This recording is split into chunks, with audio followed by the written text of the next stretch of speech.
My mindset was being in the LGBT community and being Christian couldn't overlap.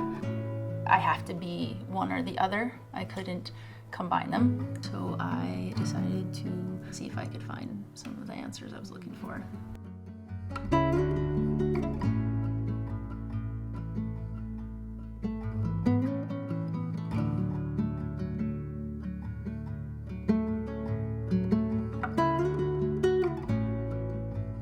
My mom grew up as a Christian. My dad became a Christian later on in life. So I think in his early 20s. My dad was an electrician in Creston, and he also pastored a church at the same time. I loved being in the church. It was very social. I got to hang out with people. There was music. My family was all involved. So for me, it was very good memories growing up. As we got older, it got more serious that this was the most important thing in our lives. Our faith, that is basically our identity, and that is our priority in life. So that's what I was taught growing up. As a kid, you don't really take in what it's fully about. Kind of 13 to 15 was when I really started questioning things. I started going to youth group, having the Bible studies where you actually talk about different topics. And so I started hearing different, it wasn't just everything was so black and white. There's a lot of gray areas we could start talking about. And then it wasn't until I was 15 when my parents were splitting up that I really started questioning a lot of things. I definitely leaned on my siblings a lot. We all kind of got a lot closer because of that, actually, because we were the ones that could relate to the experience we were going through. My parents, they stopped the church, and there was a lot of other stuff. I was out of the house a lot, in sports, lived with my friends on the weekends, basically, so I wasn't home very much during that time.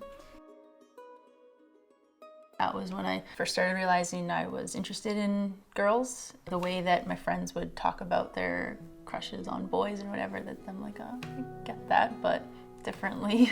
Yeah, that was just like, what is that? I don't understand that feeling that I have. And it wasn't something that I even allowed myself to process, because it was just like, that's a weird feeling. I don't think I'm allowed to have that. It wasn't one of those things in Bible study that you would talk about and debate about and question. It was just a hard no. I would talk to God about it, but more in a sense of, why am I experiencing this over and over again? Don't know what to do with these feelings. It's not something I'm supposed to be feeling. I remember so many nights like, please take this away from me, because I don't know what to do with this. I felt lots of guilt, lots of shame, but also just something that I couldn't fight, and like, this is how I feel. But I'm like, the guilt was still too strong there for me to pursue that fully. I'm like, I need to get to the bottom of this, of why this is a thing and why it's not going away. And I need to know what's right and what's wrong. After high school, I very much felt my faith was my parents' faith, and kind of a collection of beliefs and values that my church had or my parents had, and I knew I believed a lot of it, but there was some things I was just so confused on, and I wanted to pursue that on my own and come to my own conclusions and answers. I wanted to be my faith, not theirs. So I decided to go to Bible school to pursue that, to see if I could find some of the answers I was looking for. I started seeing a couple women in between semesters there when I would kind of go home, but it was very secretive, very guilty. I felt lots of guilt, lots of shame, just a lot of questioning, like, I don't understand, like, why can't I get over this? I've actually tried everything I feel I can. So what does that mean for my life? If I decide to not pursue women and I'm not pursuing guys, like, do you want me to just be like alone my whole life? And I don't want to be alone. So basically I have to figure out a way to get over this part of my life and to let this go. And my faith for my whole life was my number one priority. So I opened up to one of the mentors there, and it wasn't very back and forth dialogue. Even though I wanted to let the secret out, I wanted to put that back in more than I ever have. I knew it was a mistake to talk to her about this because she said there are some topics that if you talk to a mentor, she can't keep it confidential, that she has to talk to higher up leaders, and this was one of them. So she's like, I'm gonna have to share this with some of the other people on campus. So right away I'm like, oh, this is such a vulnerable, secretive part of me that I don't, so that was a scary moment. But shortly after, I had a few of the leaders approach me and tell me, hey, there's this conference coming up, and we think you should go to it. It was a conference on sexual healing. I was the only student on the entire campus that was invited to this, and it was a conference for all the teachers and leaders. I'm like, you know what, I came here to get to the bottom of this, hear kind of what they have to say, so okay, I'll go. But it was very uncomfortable. So I went to this conference, and it was led by a woman, and she shared her story, and it was talking about her, how she used to live the homosexual lifestyle and for many years, and then in this one moment, God spoke to her, and she just felt freed from it and felt that she was healed. And this was her story. So I remember sitting down with the lady, and it very much took kind of a ex-gay therapy context. It was like listing all the women I had been with, names, any women that I had feelings for. So I was like, oh man. So it was a lot of praying me through it. I remember her hands on my shoulders, and she was praying that these bonds with these women would get broken. There was some clapping and snapping. I just remember like this moment where she had her hands on my shoulder and she was praying, and she was really going for it. And my eyes were open, and I was just looking at her and being like, if this is what God is, and if this is how that looks, like, I can't say I connect to this. I just knew in my mind there's something very wrong about this. With telling people that they can't be who they are, that they might not ever be loved or love someone, that it has to look this certain way. Like, if that's part of my faith, then that can't be right. So I felt an absence of God in the sense that God was always defined to me as these actions, this lifestyle, this is the way you live, this is what you do. I just decided this part of my life is none of these people's business. I came to this school by my own choice. I wanted to be there because I wanted to learn, and I wanted to figure this out. But I realized that in this Bible school, it was going to be my own personal journey, and I wasn't really going to let too many people into that anymore. So I just told her everything she wanted to hear. Like, yeah, I think that prayer worked. I feel like that was in my past, and that was all broken. And I feel like in the future, I don't think I'll have these feelings. I basically just wanted to tell them everything they wanted to hear so that I wouldn't have to keep going to one-on-ones. Didn't really end there. I had lots of checkups from the teachers. Where are you at with everything? Do you have any feelings for women? And if I was hanging out with any of the women on campus too much, they were like on me. I really wanted to stay in the school at that point, and I didn't feel I had anywhere else to go. My home was kind of blown up. I didn't know what I wanted to do for work quite yet, so I felt like, I just remember telling everyone what they wanted to hear so I could stay, because there was a moment where they would say, like, it was a thing that would have gotten me kicked out of the school if it would have gone anywhere.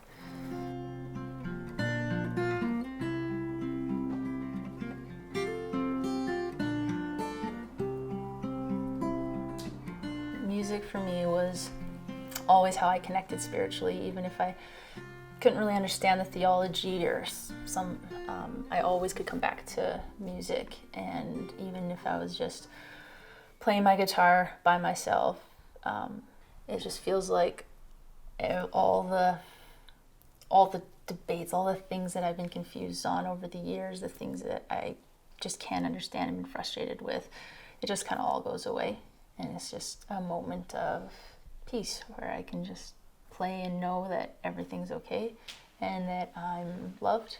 But there's just something spiritual that happens, and I love it. Believers and lovers, you can. Worship team is kind of like a band, and you play certain Sundays at church, and that was good for me. These people actually became like really close friends. I got some answers from Bible school, but I'm like, I just kind of want to go to church and play music. I just wanted to continue the good things, the things that I had hung on to, and continue learning on my own. So I joined a worship team so that I could play my guitar, and I could get lost in that. And for 2 years I did that, and I didn't tell my church. I just told my main people, and I somehow kept it a secret from my church for 4 months. I just was like, I'm not ready to let go or possibly let go of this one thing I've been able to hang on to, which is music. But I was talking with my worship leader, who's the one that kind of led the band, and these people were my good friends, right? And she was talking about some really good friends of mine who she just found out were in a gay relationship and just talking bad about it. And so I started defending it. I'm like, well, actually, like I support these women, like they're really good friends of mine. And so I can't contribute to this conversation because I'm not on the same page as you. And then she started questioning me, like, well, would you ever date a girl? And I was like, oh no. And I told her, I'm like, actually, I've been seeing someone for 4 months now, and I hope you don't think this changes who I am. Like this, I've been like dating her for 4 months, and you haven't noticed any difference. So like, I hope and like that one didn't go well. It was very much like the Bible's very black and white. So this is wrong, and you can't do this. And if you're gonna keep doing this, then you're gonna have to. You can't be on the worship team anymore. You can't be involved or be a part of this anymore. I did make some really good friends there. I was like, oh man. And she was like, would you like me to tell the church or your friends, or would you like to? I'm like, I would like to have that conversation because they need to know that it's not my intention to leave, that this is what you're making me do, and music is important to me. You guys are important to me. So it was this whole, she threw this barbecue for a band get together, and my sister was actually on the same band, and got together with all of them, and she was like, Alex has something to say.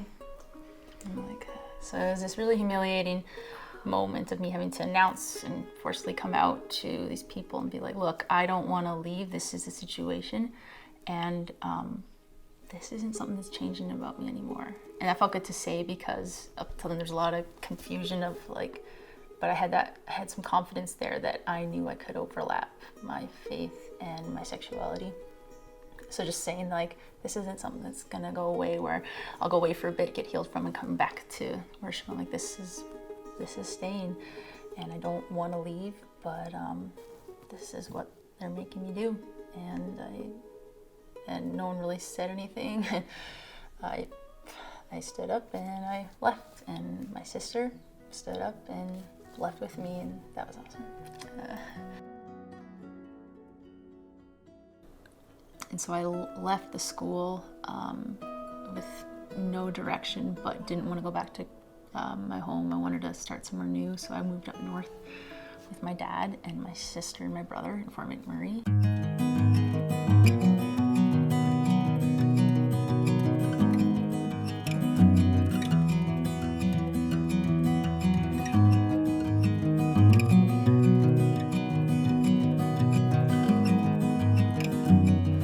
Church has been with me since I was a kid, and I knew that I couldn't completely let go of faith or the church, because there was a lot of good I got from it, but I needed a break because I did feel like I was on this journey that was a lot different from everyone else's. I have 2 siblings. I have an older sister and a younger brother that I grew up with, and my dad's remarried, and now I have a 2-year-old sister. So I have 3 siblings altogether. And my siblings are probably my closest friends. My brother and my sister, hey, what are you doing? Always been, they're just always been my biggest supports and always encouraging me, always helping me through things. And well, we kind of are a team, we stay together. I was so close to my dad. I always did what he did. He was an electrician, I was an electrician. I'm very similar personality to him. So my fear was just that he would be disappointed in him. I knew he would always love me, but that our relationship wouldn't be what it was. And I didn't have him in my life for quite a few years when he had to move up north, so we finally just had this kind of healing bond in our family there. So I was very worried about that. That was the conversation I was most worried about. I remember leading up to telling Dad just the, I guess, panic of disappointing, of not knowing how he's gonna react.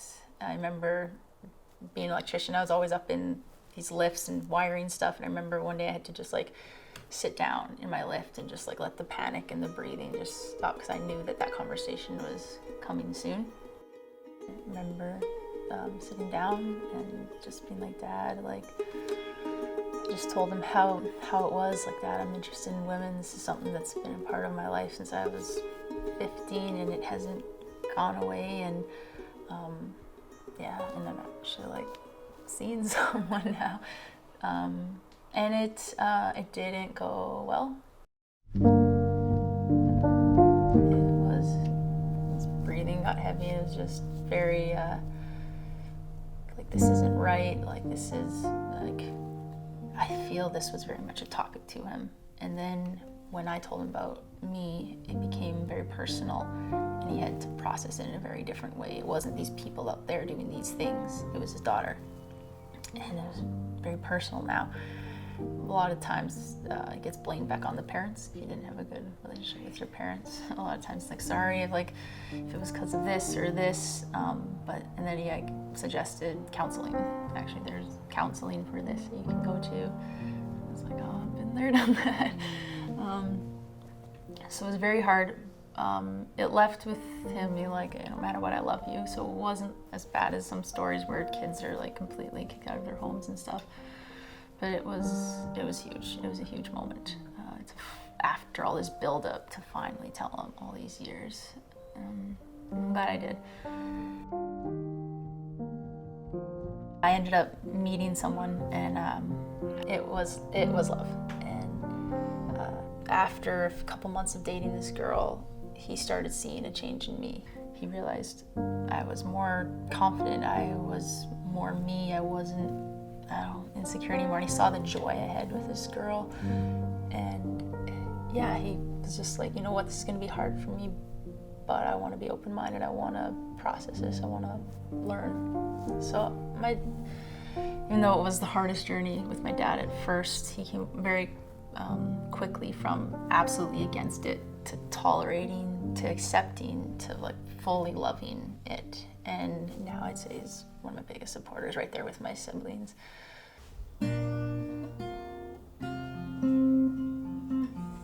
My faith now is, it's like it took me a while to heal from all that. I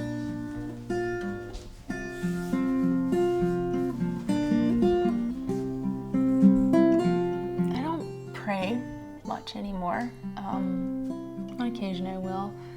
It's more just like, I feel like there's something there catching me, directing me. In music, I still feel God. It's hard to talk about what I believe now because I don't feel I'm at this place where I know exactly what I believe. I feel like my my faith and my spiritual journey is exactly that. It's just a journey, and maybe it will always be a journey. I might not ever get to this point where this is what I believe, and I'm very comfortable in that. I like that.